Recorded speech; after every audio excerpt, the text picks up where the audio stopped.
Hi friends, Pandian store serial இனி வரப்போகிற எபிசோட்ஸ்க்கான அப்புறமா தான் இந்த வீடியோவில் பார்க்க போகிறோம். வாங்க ஃப்ரெண்ட்ஸ் பார்க்கலாம். வீட்டுக்கு முத்துவேலை கூட்டிகிட்டு வந்ததுக்கப்புறமா பயங்கரமான ஒரு பிரச்சனையாச்சு. ஆனால் கதிரை ஏற்கனவே சுரேஷ்க்கு தெரியும் அப்படின்ற காரணத்தினால என்ன ரீசன் அப்படின்னு பாண்டியனை கூப்பிட்டு தனியாக சொன்னதுனால பிரச்சனை பெருசாகாமல் அவர் சிம்பிளாக கத்தி சண்டை போட்டு கூச்சல் போட்டு அதான் அண்ணன் வந்துட்டார்ல கூட்டிகிட்டு போய் அவர்கிட்டயே என்னென்னு கேளு அப்படின்னு சண்டையே விளக்கி விட்டுட்டாரு. அதுக்கப்புறமா சாப்பிட்டுட்டு கிளம்புறேன் அப்படின்னு சொல்லிட்டு ஊருக்கு மதியம் சுரேஷும் எல்லாருக்கிட்டேயும் சொல்லிட்டு கிளம்பிட்டாங்க. எல்லாரும் கிளம்புனதுக்கப்புறமா வீட்டுக்குள்ளே போகிறாங்க. இன்னும் கொஞ்ச நாள் அவங்க இங்கே இருந்திருந்தா நல்லா இருந்திருக்கும். உடனே கிளம்பிட்டாங்க. இன்றைக்கி முழுசாவாச்சும் இருந்து நைட்டு இல்லை காலையிலையாச்சும் போயிருந்துருக்கலாம் அப்படின்ட்டாங்க. அத்தை, உங்களுக்கு தான் சுரேஷ் அத்தானை பற்றி நல்லாவே தெரியும்ல. எந்த நேரத்தில் வருவார் எந்த நேரத்தில் போவாருன்னு தெரியாது. அவரோட டியூட்டி அந்த மாதிரி. அது அர்ஜென்ட்டாக வேலை வந்துருச்சுன்னு அவர் தான் சொல்கிறாருல்ல. ஆக்சுவலி இன்றைக்கி அவர் லீவ் போட்டு தானே இங்கே இருந்திருக்கணும். வேலை வந்ததுனால உடனே கிளம்ப வேண்டியதாகிடுச்சு. பாவம் சுரேஷை தான் போலீஸ் வேலையில் சேர்ந்தார். ஒரு நாள் கூட நிம்மதியே இல்லாமல் ரெஸ்ட் எடுக்காமல் வேலை செஞ்சுட்டே இருக்காரு அப்படின்னு நம்ம சுரேஷை பற்றி மீனா சொல்லிட்டு இருக்காங்க. ஆமாம்மா, அதுவும் சரிதான். போலீஸ் வேலைன்றது பெருமைக்கு மட்டும்தான், ஆனால் ரொம்ப கஷ்டம் இல்லை அப்படின்னு. ஏமா ராஜி, நீ கூட அப்படி தான் கஷ்டப்படுவியா அப்படின்றாங்க. அத்தை, போலீஸ் வேலைன்னா அப்படி தான் அத்தை. ஆனால் அவர் ஜென்ஸுன்றதுனால அந்தளவுக்கு நைட்டு பகலும் பார்க்காம வேலை கொடுக்குறாங்க. ஆனால் லேடிஸ் எல்லாத்த அவங்க அதுக்கேற்ற மாதிரி வேலை தருவாங்க. முக்கியமாக எமர்ஜென்சியாக இருந்தால் மட்டும்தான் கூப்பிடுவாங்க. மற்ற டைமில் பகலில் மட்டும்தான். நான் நைட்லலாம் எந்த நேரமும் போயிட்டு வருவேன், கஷ்டப்படுவேன்னு நீங்கள் நினைக்காதீங்க அத்தை அப்படின்றாங்க. சரி, அப்போ நீயும் போலீஸ் ஆயிடணும், அப்போ தான் நம்ம எல்லாருக்குமே பெருமை அப்படின்னு ரொம்ப சந்தோஷப்படுறாங்க. சரி அப்படின்னு சொல்லிட்டு ரூமுக்குள்ளே பார்த்திங்க அப்படின்னா ராஜி போகிறாங்க. கதிர் வந்தால் கதிர்கிட்ட பேசணும், ரூமுக்கு வரட்டும் அவன் அப்படின்னு வெயிட் பண்ணிட்டு இருக்காங்க. பாண்டியன் அந்த இடத்துல கேன்சர் அவருக்கு அப்படின்னு சொல்லாதது மட்டும்தான். இப்போ ஒரு சின்ன விஷயமாயிடுச்சு. அப்படி சொல்லியிருந்தாருன்னா அது பெரிய விஷயமா போய் முடிஞ்சிருக்கும். கேன்சர் அப்படின்னாவே அது எவ்வளோ பெரிய நோய், எல்லாருமே ரொம்ப பதறி போயிடுவாங்க. சாதாரணமாக அவருக்கு உடம்பு சரியில்லை, குடல் சின்னதாக ஒரு ஆப்ரேஷன் பண்ண வேண்டியதாக இருந்துச்சு, அதனால தான் ஆப்ரேஷன் பண்ணாங்க அப்படின்னு முத்துவேலும் வீட்டில் சொல்லிட்டாரு. அதனால் அவங்களுமே எங்களே நம்பலையே அப்படின்னு கொஞ்சம் வருத்தத்தில் இருந்தாலும் உடம்பு சரியில்லை, ஆப்ரேஷன் அதுக்காக தான் கூட்டிகிட்டு போயிருக்கேன் அப்படின்னு தெரியாமல் கொஞ்சம் அமைதியாகிடுறாரு. நான் வேறு புரியாமல் நீங்கள் ஃபோன் எடுக்கல, உங்களுக்கு என்ன ஆச்சு ஏதாச்சுன்னு பதற்றம் ஆகிட்டேனே அப்படின்னு. சர்ஜரி அப்படின்னா அதுக்காக போகணும், உடம்பு சரியில்லாமல் பேசினா கண்டுபிடிச்சிருவாங்கன்னு பயந்துக்கிட்டு அவரும் யார்கிட்டையும் பேசல, ஃபோன் ஆஃப் பண்ணி வச்சுட்டாரு. இங்கே கதிரும் யார்கிட்டையும் சொல்லலை. இப்படி ஒரு விஷயம் நடந்ததுக்கப்புறமா எல்லாரும் அவங்கவுங்க வேலையை பார்த்ததுக்கப்புறமா கதிர் அங்கே இருக்கவும் ராஜி ரூமுக்குள்ளே போயிடுறாங்க. கோமதியும் வழக்கம்போல் கிச்சனுக்கு போயிடுறாங்க. செந்திலும் மீனாவும் நாங்கள் கிளம்புறோம் அப்படின்னு சொல்லிட்டு கோட்ரஸ்க்கு கிளம்பி ஆஃபீஸ்க்கு போனோம் அத்தை அப்படின்னு சொல்லிட்டு கிளம்புறாங்க. சாப்பிட்டுட்டு போகலாம் இல்லைம்மா அப்படின்னு. அத்தை, நாங்கள் தான் சாப்பிட்டுட்டோமே, பேக் பண்ணி கூட நான் எடுத்துட்டேன் அப்படின்றாங்க. சரி, நீ சாப்பாடுன்னா விடுவியா அப்படின்னு செந்தில் சொல்லிட்டு இருக்கோமோ. ஆமாங்க, பின்னையார் போய் சமைக்கிறது லேட் ஆகிடும்ல அத்தை, அப்படியே போயிட்டு வீடெல்லாம் கூட்டி மாப் போட்டுட்டு அப்படியே கிளம்புறாத்த அப்படின்றாங்க. வீடு எந்த நிலமையில இருக்கோ போய் பார்க்குறேன்னு. ஏய், அதெல்லாம் நான் வீடை சுத்தமாக தான் வச்சுருக்கேன், நீ வா, தேவையில்லாமல் வம்பு இழுக்காது என்னை இங்கேயே அப்படின்றாங்க. என்னை பார்க்க முடியாமல் அங்கே வரைக்கும் வந்தவர் என்ன இப்போது கோவப்படுறீங்க, திரும்பவும் நான் ஊருக்கு போகவா அப்படின்றாங்க. அதெல்லாம் வேணாம், வாடி போகலாம், நம்ம சண்டை போட்டுக்கிட்டே கூட கோட்டர்ஸ்லேயே 2 பேரும் ஜாலியாக இருக்கலான்னு செந்தில் மீனாவை கூப்பிட்டுட்டு கிளம்புறேன்னு சொல்லிட்டு கிளம்புறாரு. கதிரும் அவருடைய மாமாவும் இருக்காரு. நாங்கள் வரோம் மாமா. செந்திலும் நான் வரண்டா கதிரேன்னு சொல்லிட்டு கிளம்புறாரு. எல்லாரும் போனதுக்கு அப்புறமா தான் கதிர் நீங்கள் ரூமுக்குள்ளே வரலான்னு திரும்புகிறாரு. அப்போது பாண்டியன் இருந்துக்கிட்டு கதிரே அப்படின்றாங்க.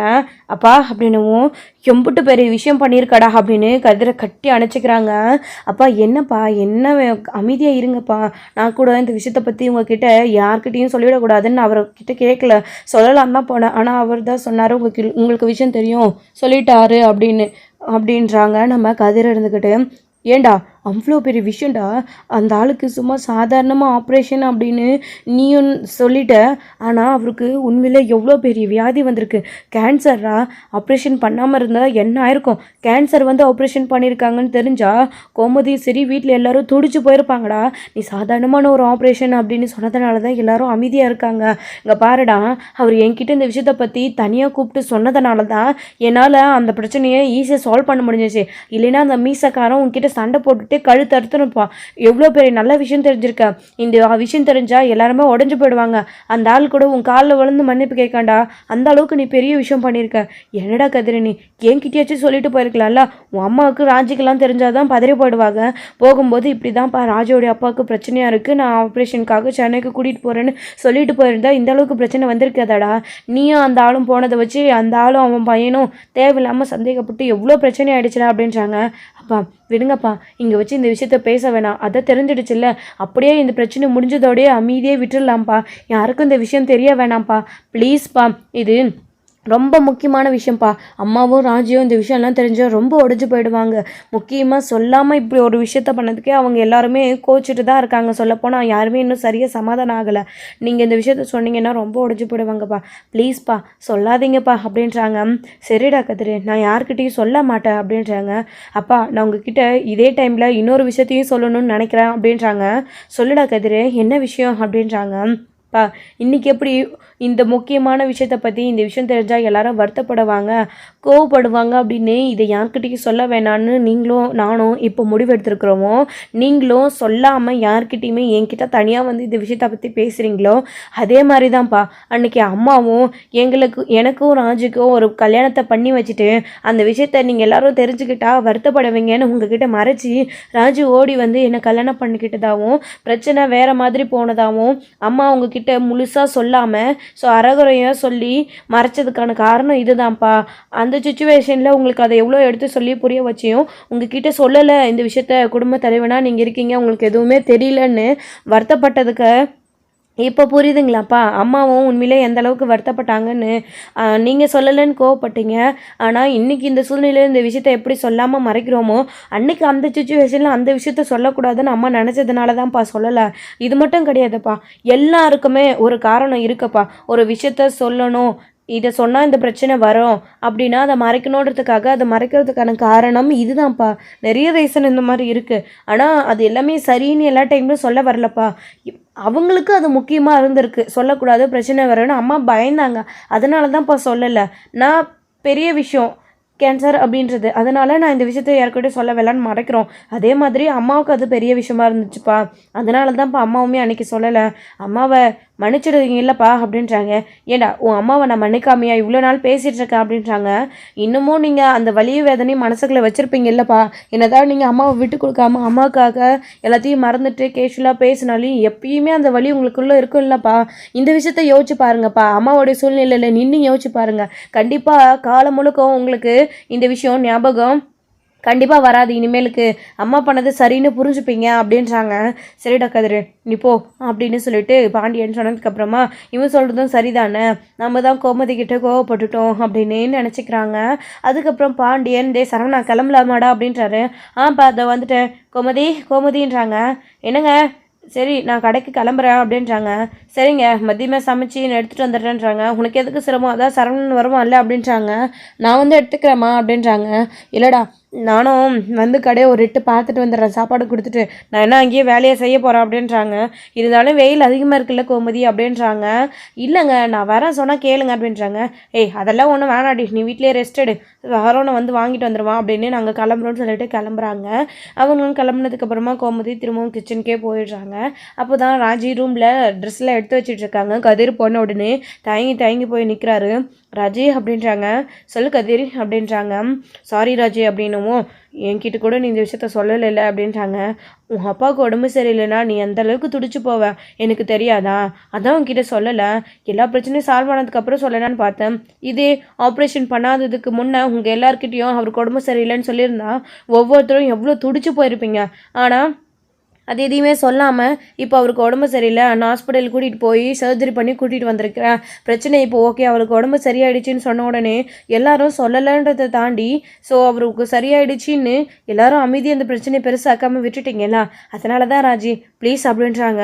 உடனே ராஜி கதிரை வந்து ஹக் பண்ணிக்கிட்டு என் அப்பாவுக்காக நீ இவ்வளோ விஷயம் பண்ணியிருக்க, எனக்கு கூட சொல்லாமல் என் அப்பாவுக்கு உடம்பு சரியில்லைன்னு உடனே கூட்டிகிட்டு போய் ஆப்ரேஷன் பண்ணி கூட்டிகிட்டு வந்திருக்க. இந்த மாதிரியெல்லாம் எத்தனை மருமகன்கள் அவருடைய மாமா மாமனாருக்கு செய்கிறாங்க. உண்மையிலே நீ கிடைக்க நானும் கொடுத்து வச்சுருக்கணும். என் அப்பா அம்மாவும் உன்னை நினச்சி ரொம்ப பெருமைப்படுவாங்க. நீ என் பொண்ணு எப்படிப்பட்ட ஒரு மாப்பிள்ளையை கல்யாணம் பண்ணிட்டு போயிருக்காருன்னு அப்பாவும் ரொம்ப சந்தோஷப்படுவார். தேங்க்ஸ் கதிர் அப்படின்னு கட்டி பிடிச்சிக்கிறாங்க என் அப்பாவை காப்பாற்றினதுக்காக அப்படின்னு. ஏய், பெரிய சர்ஜரியெல்லாம் இல்லை, நீ கவலைப்படாத. அவருக்கு இன்னும் 1-2 நாளில் காயம் அரைச்சுன்னா சரியாக போயிடும், அப்புறம் எந்த பிரச்சனையுமே இருக்காது அப்படின்றாங்க. ரொம்ப தேங்க்ஸ் கதிர் அப்படின்றாங்க. திரும்ப திரும்ப எதுக்கு தேங்க்ஸ் சொல்லிட்டுருக்கேன், விடு ராஜே அப்படின்றாங்க. நான் கூட உன்னை புரிஞ்சிக்காம உன்கிட்ட ரொம்ப கோவப்பட்டு சண்டை போட்டுகிட்டே இருந்தேன். நீ எங்கே இருக்க சொல்லுன்னு. நீ சென்னையில் நான் உன்னை பார்த்ததுனால தான் உன் மேலே சந்தேகம் அதிகமாச்சு. நீ என்கிட்ட சொல்லாததுனால தான் நான் உன் மேலே சந்தேகப்பட்டு கோவப்பட்டு சண்டை போட்டேன். சாரி கதிர் அப்படின்றாங்க. சரி விடு ராஜு, எதுக்கு பெருசாக சாரின்னு இப்போ கேட்டுகிட்டே இருக்க அப்படின்றாங்க. சரி கதிர், நீ சொன்ன மாதிரி உன் அப்பா உண்மையிலே என்னை நினச்சி ரொம்ப தான் பெருமைப்பட்டார். உன் அப்பா ரொம்ப வீரமானவர்னு நான் நினச்சிட்டு இருந்தேன். ஆனால் அது கிடையாது. அவரும் ஒரு குழந்தைத்தனமான ஒரு மனுஷன்றதை இப்போ புரிஞ்சுக்கிட்டேன். அவர் தம்பி தான் சும்மா அவரை ஏற்றி விட்டுட்டுருக்காருன்றதை இப்போ புரிஞ்சுக்கிட்டேன். உண்மையிலே உன்னை உன் அப்பா எப்படி வளர்த்தாரோ அதே மாதிரி அவரும் குழந்தைத்தனமாக தான் இருக்கார். ஆப்ரேஷன் பண்ணணுன்னு உடனே அப்படியே பயந்தார். ஆப்ரேஷன் பண்ணி முடிச்சதுக்கப்புறமும் சிரிப்பே இல்லை, வலியில் அப்படியே குழந்த மாதிரி ஆயிட்டார். நான் அவர் கூடவே இருந்து அவரை பத்திரமா பார்த்துக்கிட்டேன் ராஜு. அவருக்கு ஒரு பிரச்சனையும் இல்லை. நான் அவரை நல்லா கவனிச்சுக்கிட்டதுனால நீ சொன்ன மாதிரி உண்மையிலே எப்படிப்பட்ட மாப்பிள்ளையே தன் பொண்ணு கல்யாணம் பண்ணிட்டு போயிருக்கான்றதை அவரும் புரிஞ்சுக்கிட்டாரு. கவலைப்படாத ராஜி, கொஞ்ச நாளில் எல்லா பிரச்சனையும் சரியாயிடும் அப்படின்றாங்க. எப்படியாச்சு நம்ம 2 குடும்பம் இந்த பிரச்சனை இல்லாச்சும் ஒன்று சேர்ந்தா நல்லா இருக்கும்ல அப்படின்னு இங்கே ராஜி நினைக்கிறாங்க. ராஜி, உன் சித்தப்பா மீசக்காரன் நடத்த விட்டுருவாரா? என் அண்ணனை கூட்டிகிட்டு போய் காப்பாற்றிட்டா அவன் என்ன பெரிய இவனா? பணம் எல்லாம் எங்களோடையது, அதில் தானே செலவு பண்ணி காப்பாற்றி கூட்டிகிட்டு வந்தான். அவன் ஒன்றும் செலவு பண்ணலையே. இந்த விஷயத்த எங்ககிட்டே சொல்லியிருந்தா நாங்களே ஹாஸ்பிட்டல் கூட்டிகிட்டு போயிருப்போன்னு உன் சித்தப்பா மீசையை முறுக்கிக்கிட்டு நிற்பார். என்றைக்குமே அவர் சமாதானம் ஆக மாட்டார். விடு ராஜே அப்படின்றாங்க. ராஜாவும் சிரிச்சுக்கிட்டு சரி கதிர் விடு அப்படின்னு சொல்லிட்டு சரி நானும் கோச்சிங் கிளம்புறேன் அப்படின்றாங்க. சரி அதெல்லாம் விடு, நீ எக்ஸாம் எப்படி எழுதுன அப்படின்றாங்க. இந்த ஃபோன்லேயே கேட்டு எக்ஸாமுக்கும் வரலையே, இப்போ என்ன அப்படின்றாங்க. நான் வராததுக்கு ரீசன் சொல்லிட்டேன், இப்போ சொல்லு எக்ஸாம் எப்படி எழுதுன அப்படின்றாங்க. என் மேலே இருக்கிற கோவத்தில் ஒழுங்காக எழுதலையா இல்லை நல்லா எழுதிருக்கியா அப்படின்றாங்க. நீ சொன்னல உன்னை நினச்சிக்கிட்டு எக்ஸாம் நல்லா எழுது, நாங்கள் இருக்கிறதா நினச்சிக்கிட்டு. நான் ஆனால் அப்படி எழுதலை, நீ வரலன்ற கோவத்தில் எக்ஸாம் நல்லா எழுதிட்டு வந்திருக்கேன் அப்படின்றாங்க. என்ன இது ஆப்போசிட்டாக இருக்குது? நான் வரலன்னா சரியாக எழுதாமல் தானே வந்திருக்கணும். அது என்ன நான் வரேன்னு சொல்லிட்டு கோவத்தில் நல்ல எக்ஸாம் எழுதிருக்கேன் அப்படின்றாங்க. ஆமாம், நீ ட்ரைனிங்க்கு எப்படி நான் சோம்பியாரியாக இருக்கேன், ட்ரைனிங் போக மாட்டேன்னு சொன்னேன். மேலே இருக்கிற கோவத்தில் நான் எப்படி நானே ட்ரைனிங்லாம் போனேன், கோச்சிங் போனேன். அதே மாதிரி இப்போவும் நீ வரலன்ற கோவத்தில் மேலே இருக்கிற கோவத்தில் நானே ஐபிஎஸ் ஆகியிருக்கிறேன், ட்ரைனிங் போய் எக்ஸாம் எழுதி பாஸ் பண்ணியிருக்கேன். உன்னோட தயவில் இல்லைன்றதுக்காக நான் எக்ஸாம் நல்லா எழுதிட்டு வந்திருக்கேன் அப்படின்றாங்க. என்ன தான் இருந்தாலும் உன் வாழ் மட்டும் போகாது. சரி விடு, எக்ஸாம் நல்லா எழுதிருக்கல போதும் அப்படின்னு கதிர் சந்தோஷப்படுறாங்க. என்ன கோவமா நான் இப்படி பேசுகிறேன்னு? என்னதான் இது எல்லாத்தையும் நானே செஞ்சாலும் என் பின்னாடி தோல் கொடுக்கறது நீ தானே கதிர். எனக்கு ஃபீஸ் கட்டுறது நீ, என்னை என்கரேஜ் பண்ணுறது நீ. அப்படி இருக்கிறப்போ நீ இல்லாமல் இது எப்படி சாத்தியமாகும்? சும்மா சொன்னேன் அப்படின்னு கதிரும் ராஜா 2 பேரும் சந்தோஷமாக பேசிகிட்டு இருக்காங்க. ஸோ இது ஒரு சைடு இருக்க, இன்னொரு சைடு வந்து அங்கே கோமதி கிச்சனில் சமைச்சிட்ருக்காங்க. அரிசி போய் நின்றுட்டுருக்காங்க. அம்மா இன்றைக்கி தாம்மா நான் நல்லா சாப்பிட்டேன், நீ இல்லாமல் ஒரு வாரம் ரொம்ப போர் அடிச்சிடுச்சுமா அப்படின்றாங்க. எல்லாம் சரியாதாண்டி, இந்த கதை அடிக்கிறத விட்டுட்டு சும்மா இருக்கிற நேரத்தில் வந்து சாப்பாடு கற்றுக்கோ, வந்து செய்யறதுக்கு. எத்தனை தடவை கூப்பிடும்போதெல்லாம் வர்றதில்ல, எங்கேயாச்சும் போயிட்டா இதை செய்ய தெரியல அது செய்ய தெரியலன்னு 9 சொட்டை அப்படின்றாங்க. ஆமாம்மா, நான் கூட கற்றுக்கணும் தான் நினச்சிட்டு இருந்தேன், எனக்கும் கற்றுக் கொடுங்க அப்படின்றாங்க. சரிவா, நீ இப்போ உனக்கு லீவ் தானே, மதிய சாப்பாடுக்காக செய்யறதுக்கு ரெடி பண்ணிகிட்ருக்கேன், கூட உட்காந்து என்ன பண்ணுறேன் ஏது பண்ணுறேன்னு பார்த்து தெரிஞ்சுக்கோ அப்படின்னு அவங்க 2 பேரும் அந்த வேலையை பார்த்துட்ருக்காங்க. ஸோ இது ஒரு சைடு இருக்க. இன்னொரு சைடு முத்துவேலுக்கு ஆப்ரேஷன் பண்ணி கதிர் கூட்டிகிட்டு வந்திருக்காங்கன்னு தெரிஞ்சதுலேருந்து சக்தியில் ஒரு மாதிரி ஆகிட்டார். இது தெரியாமல் நாம் வேறு தப்பாக கணக்கு போட்டுட்டோம் அப்படின்னு. அதுக்கப்புறம் தான் இங்கே அவருடைய அண்ணனை போய் பார்த்துட்ருக்காங்க. வடிவு வந்து பார்த்திங்க அப்படின்னா சர்ஜரி பண்ணிக்கிறது அப்படின்றதுனால வீடு தானே, ஸோ சட்டையெல்லாம் கழட்டிட்டு அவர் நல்லா ரெஸ்ட் எடுக்கட்டும்னு ஏசி போட்டு ரூமில் ரெஸ்ட் எடுத்துகிட்ருக்காரு, மாத்திரை போட்டுட்டு. அவர்கிட்ட நின்று ரொம்ப வருத்தப்பட்டு அழுதுட்ருக்காங்க. இவ்வளோ பெரிய விஷயங்களுக்கு நடந்திருக்கு, அது கூட தெரியாமல் இருந்திருக்கேன், உடம்புல பிரச்சனையை வச்சுக்கிட்டு சொல்லாமே இருந்திருக்கிறீங்களே, அவர்கிட்ட சொல்லியிருக்கீங்க, கதிர்கிட்ட என்கிட்ட சொல்லலையே, அப்போது நான் பயப்படுறேன் உங்களுக்கு உடம்பு சரியில்லைன்றதுனால கதிர் சென்னைக்கு ராஜீவ் பார்க்க போயிருக்கிறதா என்கிட்ட போய் சொல்லிட்டு ஆப்ரேஷனுக்கு தான் உங்களை கூட்டிகிட்டு போயிருக்கானா, உண்மையிலேயே அவன் ரொம்ப பெரிய விஷயம் பண்ணியிருக்கான். இந்த பிரச்சனையை பெருசாகாமல் யாரும் வீட்டில் மனசு நோகாத மாதிரி கஷ்டப்படாத மாதிரி ஈஸியாக உங்களை கூட்டிகிட்டு போய் ஹாஸ்பிட்டல் கூட்டிகிட்டு போய் பிரச்சனையை சரி பண்ணி கொண்டு வந்திருக்கான் அப்படின்னு நம்ம வடிவும் கூட கொஞ்சம் சந்தோஷப்படுறாங்க. இது எல்லாத்தையும் பார்த்துட்டு உள்ளே போயிட்டு நின்றுட்டுருக்காரு. சர்ஜரி பண்ணியிருக்கிற இடத்த பார்த்துட்டே சக்திவேல் நின்றுட்டுருக்கவும் நீ அப்படின்றாங்க. பார்த்தீங்களா தம்பி, உன் அண்ணனுக்கு எவ்வளோ பிரச்சனை இருந்திருக்குன்னு, இதுக்கு தான் கதிர் கூட்டிகிட்டு போயிருக்கான். நீங்கள் தான் தேவையில்லாமல் அவசரப்பட்டுட்டீங்க. நான் தான் சொன்னேன்ல, அப்படி கதிர் கூட அவர் போயிருக்காருன்னா காரணம் இல்லாமல் போயிருக்க மாட்டார். அவர் வரட்டும், பொறுமையாக பேசிக்கலான்னு இதுக்கு தான் தம்பி சொன்னேன். நீங்கள் தான் கேட்கல பார்த்தீங்களா அப்படின்றாங்க. இல்லை நீ எல்லாம் சரிதான் அப்படின்றாங்க.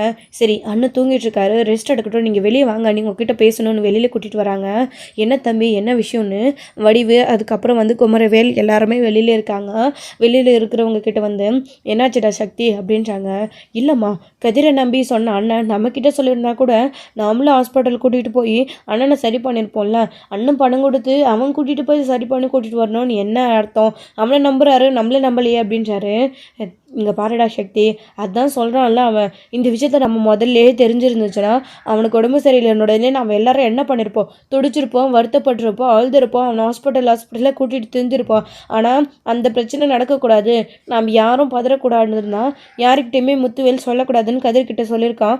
கதிரும் ஹாஸ்பிட்டல் கூட்டிகிட்டு போய் சரி பண்ணி கூட்டிகிட்டு வந்திருக்கான். பிரச்சனை முடிஞ்சு போச்சு சக்தி, இதோட வீடு. ஏதோ முத்துவேலுக்கு அப்படி பண்ணணும்னு தோணி இருக்கு. நம்ம எல்லாரையும் விட அவன் மாப்பிள்ளை மேலே அவன் அந்தளவுக்கு நம்பிக்கை வச்சிருக்கான். நீ தப்பாக புரிஞ்சுக்காத. அவன் மாப்பிள்ளை மேலே இருக்கிற பாசத்தில் அவனுக்கு தெரிஞ்சிடுச்சின்ற காரணத்தினால மறைக்க முடியாதுன்னு கதிர் கூட போயிருக்கான். இதில் நம்ம நினைக்கிறதுக்கு நம்மளை அவன் நம்பலான்றதுக்கு எதுவுமே காரணம் கிடையாது. அவனுக்கு உடம்பு சரியில்லாதது மட்டும்தான் அவன் காரணம். அவனுக்கே என்ன பண்ணுறது ஏது பண்ணுறதுன்னு தெரியாமல் இருந்திருக்கு. நம்ம எல்லாரும் துடிச்சு போயிடுவோன்னு. அதனால தான் வெளிசக்தி இந்த பிரச்சனையன்னு அப்போ தான் சொல்கிறாங்க.